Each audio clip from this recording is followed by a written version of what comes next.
I guess I should just stay live, huh? Guess I should just stay live. All these commitments coming in. Second of the day for the Gators. Marcus Mascoll, the offensive lineman from Georgia, chooses Florida over LSU. Big pickup for the Gators. Another one in the trenches, this time on the offensive side of the ball. Let's break it down right here on Gators Breakdown. Gators Breakdown. Because there's never a dull moment in Gator Nation. Let's go. This is nuts. I mean, come on. Gators not slowing down, keeping it rolling.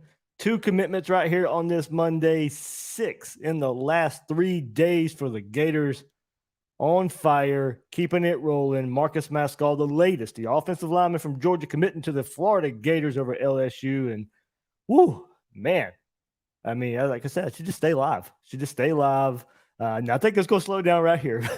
But what a lot of fun covering these Gators over the last few days and just keeping us busy, right? Look,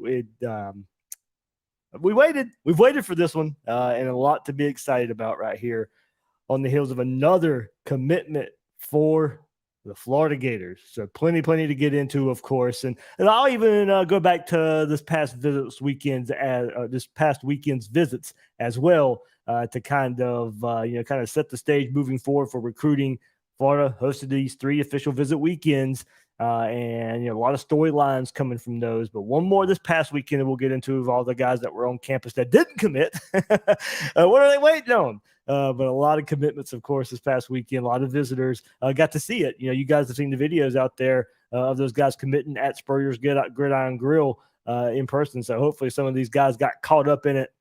But big time right here. Mascoll didn't visit this past weekend, of course, but still Gators are able to reel him in. We'll get into that storyline a bit of how he ended up a Gator right here when it seemed to be trending LSU for his services there. But Gators come through right here for another commitment to the class of 2024, this time on the offensive line, and plenty to get into all this recruiting. Hit that like button, hit that subscribe button, subscribe if you haven't done so yet. I mean, come on, what are you waiting on? I mean, all this great news, God, you know how we do it. You know how we do it when commitments are rolling in. Actually got a day off of work here, so I'll be able to really do the instant reactions right here. Kind of course, not the only one, but got the inkling that these are coming, so we're ready to go with these episodes as soon as these commitments pop. I mean, it was 1:00 when he's committing, and we're here at 1:05 doing it live. Not a pre-recorded. Sometimes I'll pre-record them, but no, we're gonna do it live. So you guys can leave the comments as well, like, subscribe, comment. I'll get into your comments as well during this episode here. But the Gators really knocking it out of the park right here on this recruiting front. Where on Gators Breakdown Plus 2, the conversation continues. Get your commercial-free episodes there as well. And, man, just a lot to get into right here with another commitment for the Florida Gators. So let's get into it. Gator Nation, you know how we do it. We got to commit. And this time, it is Marcus Mascoll, 3-star on both services of the 24/7 Sports Composite and the On3 industry rankings. 24/7 Sports has him as the 669th overall prospect, 51st offensive tackle. On3, 612 overall, the 40th ranked offensive tackle from Snellville, Georgia. Yes, you heard that right. Georgia, another Georgia product coming to Gainesville right now for these Florida Gators. It's up around Atlanta, of course, 6'4", 292 pounds. Worked that left tackle for South Gwinnett squad that competed in Georgia's highest qualification or classification. He visited LSU on that June 2nd weekend. So when all these official visit weekends started, he was on LSU's campus. He was in Baton Rouge visiting that purple and gold of LSU, and then visited Florida the next weekend. And he just wrapped up a visit with NC State this past weekend.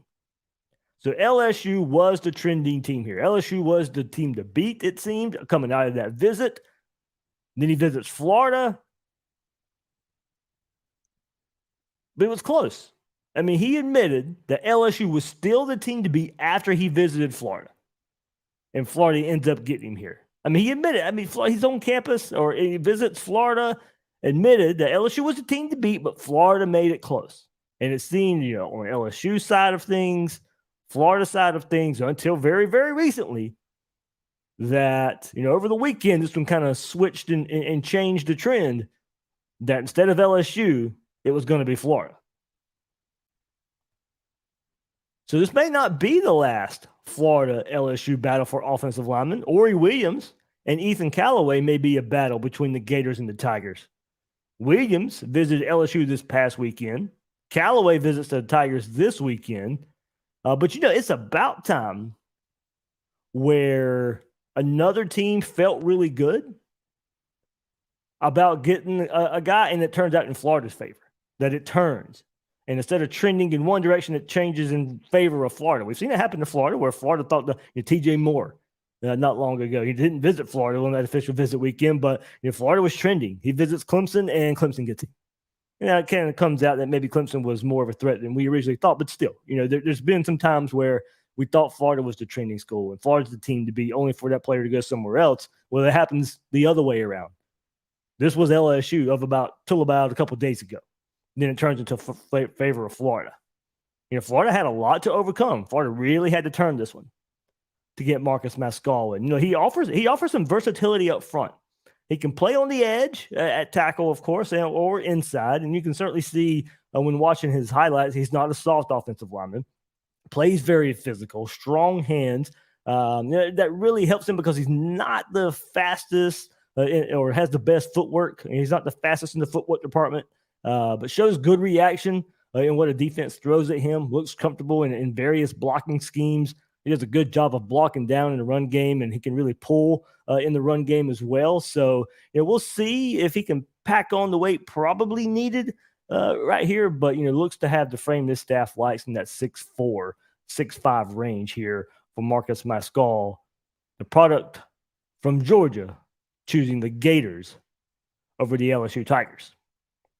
So this is the third offensive lineman, of course, for the Gators in this class, and third more likely in the offensive tackle role, with recent commits Mike Williams and Noel P. So going to call him that. Port Yegan, I'm going to assume. As I said, I probably wasn't going to try and say it again, but maybe I got it right that time. But we'll call him Noel P, of course. I wanted to give us at least a full name so you know who I'm talking about. So, of course, no home runs, big, as far as recruiting rankings go for this offensive line class right now, but certainly coming in with the size. I mean, Noel P and Mascaoll in the 6'5" range. Williams coming in at 6'7". I mean, the size is there. That's something. The part of it you can't teach. The part you can't develop is that how big, how tall they are. Now, the way, of course, you can certainly start working on, but the 6'5", 6'7" range right here for the three offensive linemen coming in for Florida right now that are committed. A lot of size, and we knew that. I mean, the kind of the measurables Billy Napier says he likes to go by. They got these verified measurements that they like to go with, and right now you see it. As far as the offensive line, it was the staple at Louisiana is a big-bodied offensive lineman, and going to continue right here at Florida with Darnell Stapleton, Rob Sell leading the way. The size is certainly going to be probably that first check mark those guys look at. So great way to kind of, I'll say, for now, put a cat. I don't expect any more today on this Monday unless there's just a complete surprise here. We'll see what happens in the coming days for the Gators, but 6 in 3 days, 2 in 1 day right here for the Gators in the trenches, building up the trenches. I mean, the offensive line, the defensive line recruiting is really, besides, a recent tight end commit, of course, Gators really hit the trenches. I mean, big time pickups along the offensive line and defensive line in the last couple of weeks. So, all right, 15 players in the class now of 2024. 15 players. And look, I just did an episode not long ago after Boro commits to the Gators, and he was the 14th. Now we got the 15th here with Mascoll. Florida sitting now at number 5. Number 5 in the 24/7 Sports Composite. And let me make sure about that, but I'm pretty sure. Do the calculations there. Yep, number 5. Jumping LSU with this one. So LSU, this was a Florida LSU battle. Well, this one tipped the scales in front of Florida right now. Florida with 15 commits. LSU sits at 18. Florida was able to jump LSU here into the top 5. Florida with an average of 92.39. LSU with 90.05 with 18 commits. Florida's got about a 2-point better average. In comparison, this is looking at the top schools here. Georgia, 94.33, the number 1 class in the country. Whew. Hey, they're not slowing down. I mean, Florida's got a couple wins here lately, but as I mentioned, Georgia's still got that number 1 class, probably going to finish with that number 1 class. But, you start closing the gap, hopefully a little bit. Michigan, number 2 class at 90.81. And these are 3 stars right now for Florida, and still this average of 92.39. Better than number 2 Michigan. About a point behind Ohio State, 93.26. Ohio State, 14 commits, 1 less than Florida. That's why they're at number 3 with a 93.26 average right now, as we're here in late June. Notre Dame, 19 commitments, a 90.65 average. Florida's average is just up there. That's how you are, only 15 commits in that number 5 right now. LSU at number 6, Penn State at 7, Oregon at 8, Stanford at 9 with 22 commits. So, of course, that won't last. 22 commits is Minnesota's at number 10 with 23 commits. So, of course, we've got some time. We'll see how all this plays out. But your top, Georgia's going to be there. Michigan's going to be there. Ohio State's going to be there. Notre Dame's going to be there. Florida's going to be there. LSU, of course, Penn State, Oregon, Stanford, Minnesota at 9 and 10. All right, we'll get rid of them. Clemson's at 11, USC 12, Tennessee at 13. Of course, haven't said Alabama's name yet. They're going to make their run. This is just kind of their MO. Alabama's going to come up there. So not mentioning them right now, but that's not a shot at them. No, they're going to be up there in this grouping when it's all said and done, of course. We'll go through it. Tennessee at 13, as I mentioned. South Carolina at 16. Florida State at 18 with 11 commits. South Carolina has 11 commits as well. They're at 16. Alabama's at 22. 8 commits. That's why. That's all. Their average, 94.37. Georgia's average right now, 94.33. So Bama, of course, lower. But they're going to recruit well. But that average is up there. So they're going to make their move at some point. We know that. That's a given. But that's about the only team. I mean, Miami's at 29. They'll make a little bit of a run as well to get back up there. But there's your update. Florida's sitting at number 5 right now. 24/7 Sports Composite, and of course, going to keep them right there at number 3 on the On3 rankings as well. So 2 top 5 classes in both services right now, right there for the Florida Gators. All you could ask for right now. Told you guys to be patient a little bit. Like I said, I understood. I was getting a little impatient myself, but was willing to wait till these 3 official visit weekends. And, Mascaoll was one who visited a couple weeks ago and then commits. So I told you guys a storyline of that's kind of how it happened last year. You had a lot of these visits. They didn't commit right after the visits. Now, you did have it this weekend for Florida, but Mascoll is one that didn't commit right after his visit, ends up committing to the Gators anyway. So just let it play through a little bit. Let's let it play through. Like I said, if we wanted to hop on this, positively or negatively, we'll do it, and when the time comes. But this weekend was going to be big. You couldn't go 3 weekends without having a little more something. Florida did it right here. But big few days here for the Gators. So of course, mentioned state of Georgia. We're going to go through it one more time. Just did it on the last episode, but we got to update it now because just another from the state of Georgia, Mascoll, of course. But Miles Graham, Amir Jackson, Nasir Johnson, Josiah Davis, Makai Burrow, and now Mascoll makes it 6 from the Peach State. I mean, that's kind of crazy when you think about it. But get some good players from that state of Georgia. Florida, state of Florida will start coming around a little bit, of course, as well. But that's an interesting trend early on. 6 from the state of Georgia, 2 from the state of Florida, 2 from Maryland, 2 from Texas, 1 from Mississippi, 1 from North Carolina, and of course 1 from Germany. So there's your class breakdown: 1 quarterback, 1 running back, 1 receiver, 3 offensive linemen, 3 defensive linemen, 3 linebackers, 2 defensive backs. Right there for the Gators. So then Amir Jackson listed as an athlete, but he's a tight end. So 24/7 Sports has that listed as special teams, but no, 1 tight end as well for the Gators. So, all right, said we were going to take a look back at this past weekend as well. Let's go through the comments for a second. Let's hit the comments. there's a lot to go through. So I don't want to bore too much, kind of go through. I'll work backwards. Actually, I'll go to the top. Let's see. I'll go to the top here. All right. Let's see. Martin says, yeah, keep the fire burning. It's hot right now. It's smoking. It should be blue flames right now. Orange and blue flames everywhere. But yeah, there we go. Let's see. James O'Brien says Billy saw us doubting in the Gators breakdown plus. Yeah, I think that means Gators breakdown plus recruiting chat. maybe so. So we'll keep that one. Keep it going. Hopefully so. They've been busy. Absolutely. I'll take this busy. Anytime. Anytime. Never a dull moment. Absolutely. This is the way it's just been going. It has been going.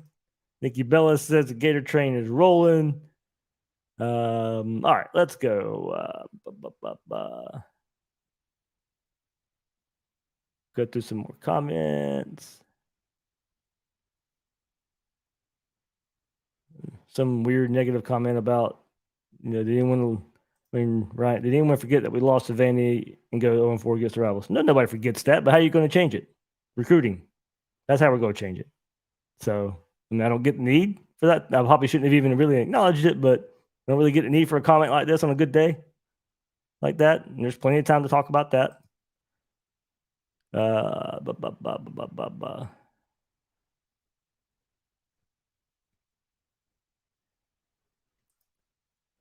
David Schlarp says, is there a reason Florida can't seem to land elite offensive linemen? This is a recurring staff issue, staff after staff now. We have 2 all-line coaches, still can't get any 5-star guys. Yeah, I mean, it's tough. The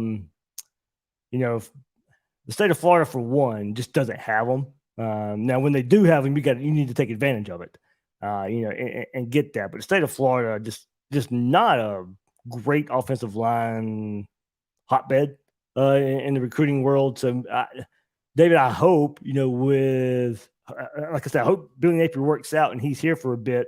There is some good development to point to from his days at Louisiana, and now Osiris Torrance from Louisiana and Florida. Yeah, hope that you can start selling that a little bit better. But you said, you're right. It's not the only staff that's at least had trouble recruiting and recruiting the elite prospects in that regard. It's been a bit. I mean, had Martez Ivy is probably the last biggest one there, and didn't necessarily live up to that 5-star status. But Florida's still been putting offensive linemen in the league too. But it's just something, you'd like for the home state to be better, so you have a better pool. But then hopefully, as this thing rolls along, you're able to go out and cherry pick some of the better offensive linemen there. So Fletcher Westfall, of course, I think is one to look out for. That's on the higher level that we should be on the lookout for here as we move forward in this class. So, all right.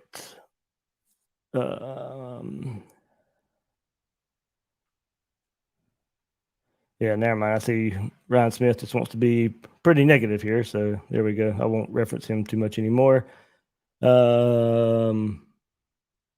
Let's see.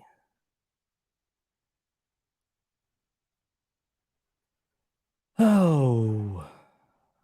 All right. I'm about caught up on the comments right here. Here we go. Gator Josh, Gator Dave, love what Blue Chip Billy is doing, building through the trenches. Fans need to let Billy Napier work, do his thing. Greatness takes time. So, this is it. Put it this way. 24 class is pretty much going to be, the benchmark for Billy Napier's career here at Florida.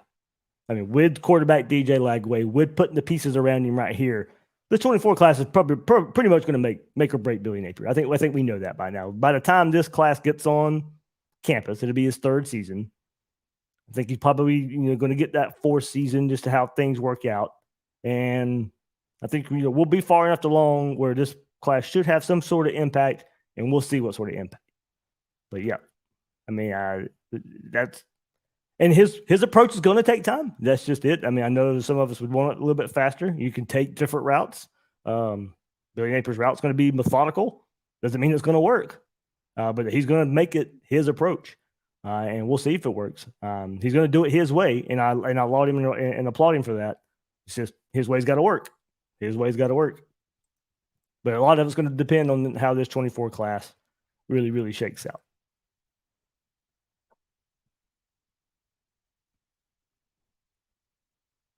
All right, let's just maybe keep on that, and then I'll turn the page. Dave, do you think Lagway starts freshman year?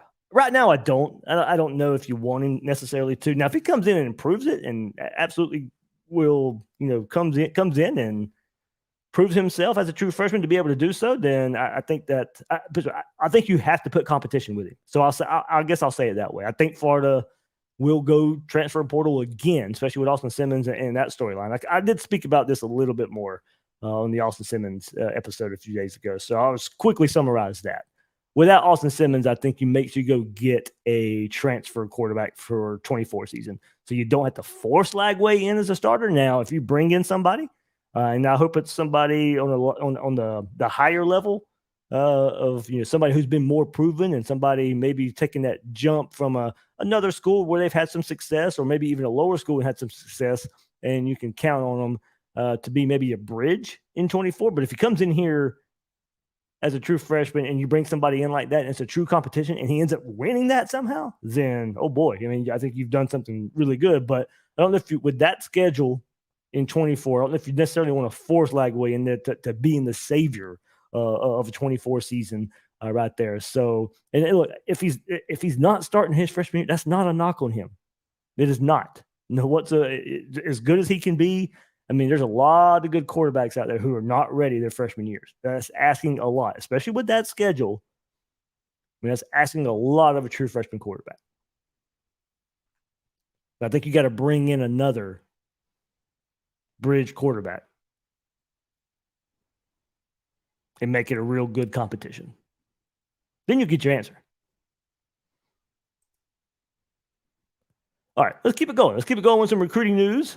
Blanco, there you go. That'll be one. I'll get back to your comment there. I'll get into it. He's asking about the wide receiver from Florida State, of course, and Tawaski Abrams. We'll get in that here in just a second. But let's start with some big names that were in Gainesville this past weekend. Jamonta Waller. If you're on Gators Breakdown Plus last week, I was telling you I felt good about this one. Even before he visited this weekend, there was some conversation going on about Waller, the product from Mississippi. One of the best edge rushers in the country, and outside linebacker types as well. And I was telling people cautiously optimistic with that. One benefit of Dan Mullen being at Florida was I got a little bit of contact in the state of Mississippi. Started asking around a little bit, and Waller was one where, hey, Florida's probably a more serious threat than anybody's willing to give him credit for. Then I think it started picking up over the weekend.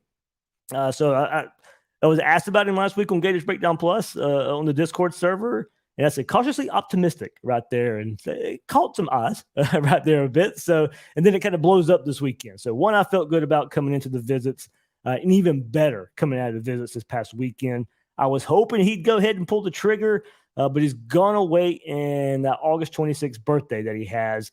He's going to wait till that to commit. So there's a lot of times for things to change, of course. We know how recruiting goes. Hopefully nothing changes here. Florida would absolutely be my no-brain pick right now for Jamonta Waller, but he's going to put Auburn and Penn State with Florida in his top three. Wouldn't surprise me if Ole Miss tries to get back into it as well. I was surprised that they weren't really in the top three, or if you made a top 4 or 5. But maybe Florida can push up this timeline here. Great relationship with fellow Mississippi native and Florida Gator running back commit Kanan Daniels. So Waller, one I'd be looking out for, hopefully, to end up in this Gator class right now. Big time prospect from the state of Mississippi. Teddy Foster was another big name coming into this weekend, maybe on commit watch for some people. 3-star cornerback, named Florida his leader coming out of the visit. And something that's going to help. He's coming back to Gainesville this week before making a visit to Miami this weekend. He's certainly somebody that's probably be a candidate to commit next. We'll see if Miami can slow this one down or other schools, because Foster's picking up a ton of momentum in a ton of steam in the recruiting world right now. So he said he'd like to decide in July. We'll see if other schools get involved, maybe slow that down a bit. But right now, Florida leads for the 3-star cornerback. I look for him to rise in the rankings. He's getting a lot of love, as I said, from a lot of programs out there right now. So we'll see if his sister just graduated from Florida, so there's a little bit of connection right there.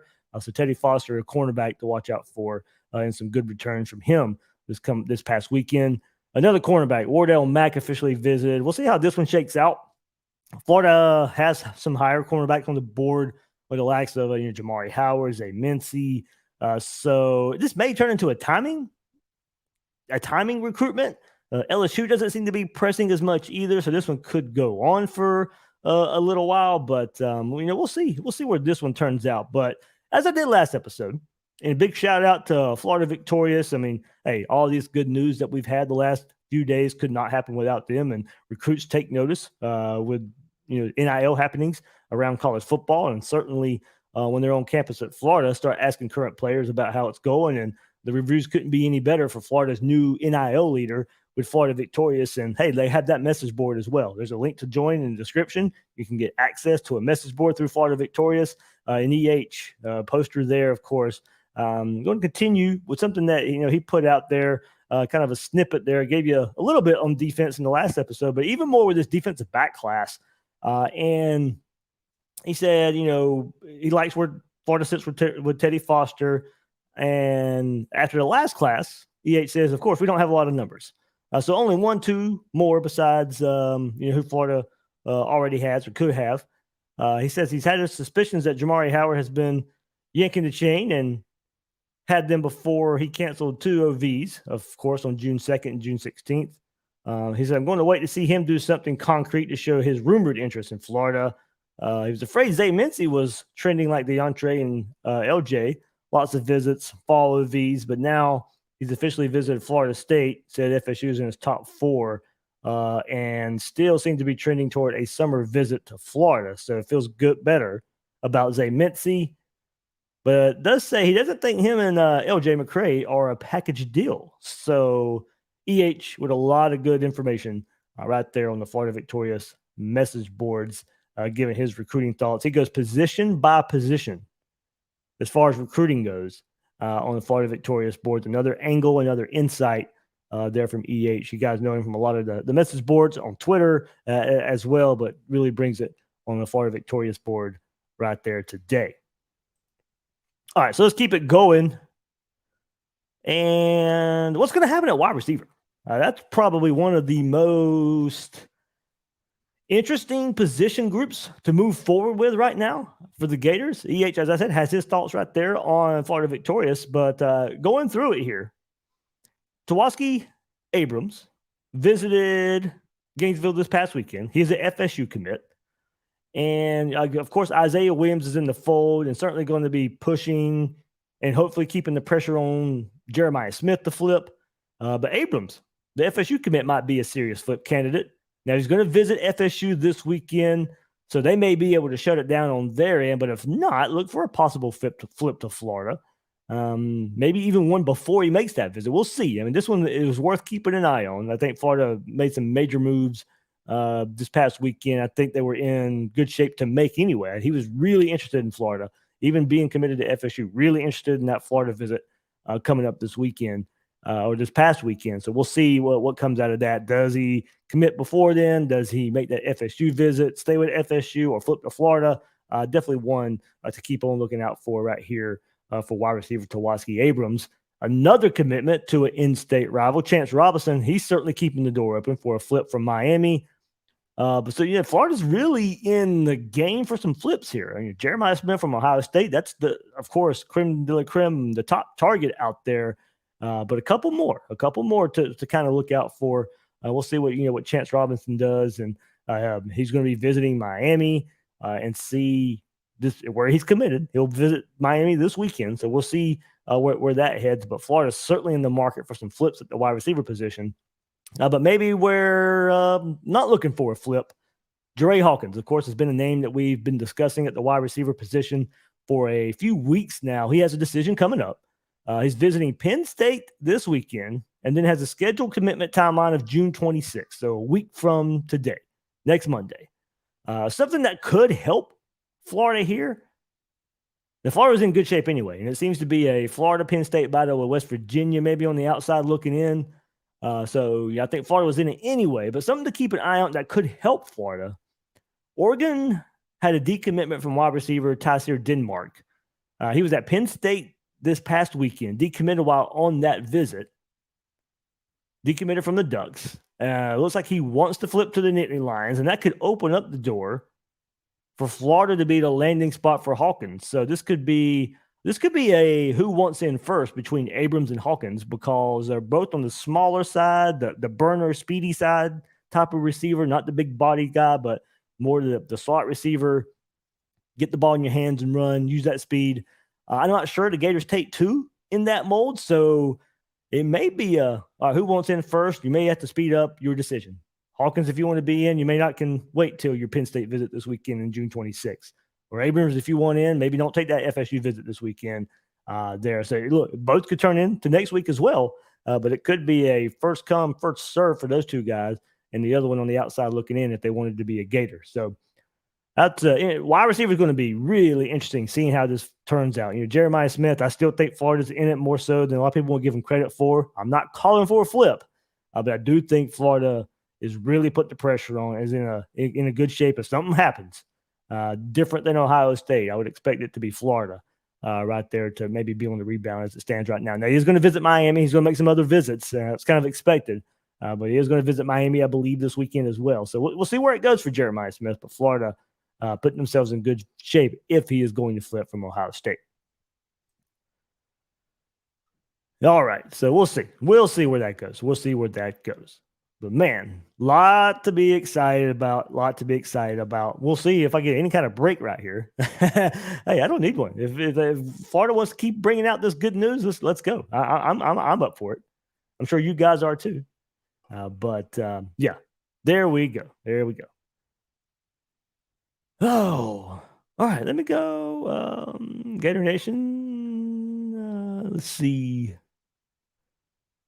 Comment here. We literally are a 4-star player away from jumping to number 3 for recruiting. Yeah. I mean, I think where we're at right now, if it keeps trending the way and some of the targets that are out there, I mean, this class should be firmly top 6 or 7.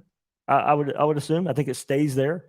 Even, like I said, Alabama's going to come up and make their move. So, you'll move them into the group of Georgia and Ohio State and Florida right now. Alabama there. So there's 4 teams right there. Let's say Clemson is doing really, really well. We'll see where some of these other schools. But I think if you're Florida, 5, 6, 7 range right now, certainly attainable.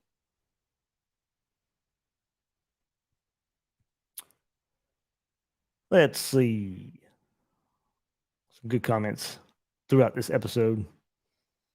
Josh Church says, I can't believe what's going on. No, I know. I mean, like I said, there were some bumps in the road along the way, but like where we're at right now.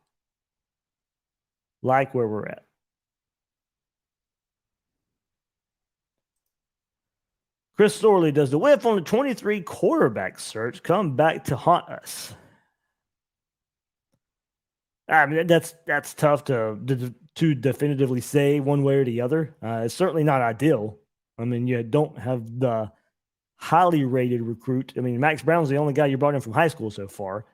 Not just the timeline of transfers you brought in. DJ Lagway coming in, if he ever really gets the shot of being a starter.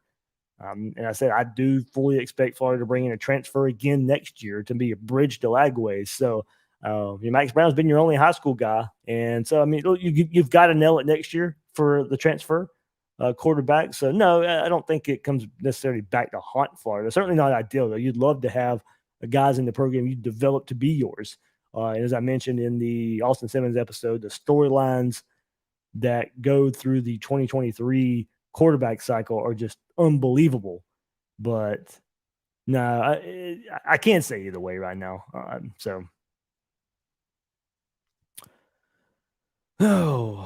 All right. See people asking for the closed caption. As far as the live stream goes, I can't. I don't have the option to set it before it goes live. I can set it on the replay, but I can't do the closed caption live. So I'll do some research and see if there's a way to do it. But the program I use, I don't know. I'd probably Let me see. Let me see while I'm live right here. I'll have to go to the YouTube version. Hopefully, if you hear it in the background, don't. Nope, I can do it on my video side, but I can't do it on the stream side. So I'll do some research and see what happens there, and see if I can enable the closed captions on the live streams. But certainly on the videos, the video uploads. But as I'm live here, don't see a setting to do it. So sorry about that. But like I said, if that's going to be a request you guys are looking at, I'll see what I can do to make that happen. Right, there we go. There we go. Some more good news right here. Marcus Mascoll, a Florida Gator. One more offensive lineman. Third offensive lineman for the class. All right, here we go. That'll do it. That'll do it. That'll do it. A lot of fun. A lot of fun right here. For us, for the Gator fans out there. For me, covering this stuff. I like being able to hop on here with you guys, talk about all the good news here. We'll see how much recruiting slows down, if at all, right here in the next week or so. But it'd be time to kind of turn the page and look forward to the season a little bit more. About a month away from SEC Media Days. All the college football magazines are out there. So Will Miles and I will be getting together again in about a couple of weeks. We hammered it out this morning as far as the schedule goes. And we'll be kind of taking a look at the preseason magazines, what the opposing coaches are saying about the Gators, Billy Napier, and all that good stuff. So, all right, that'll do it for this episode of Gators Breakdown. I am your host, David Waters. You can find me on Twitter at GatorDave_SEC. Guys and girls out there, thank you for listening to this episode of Gators Breakdown.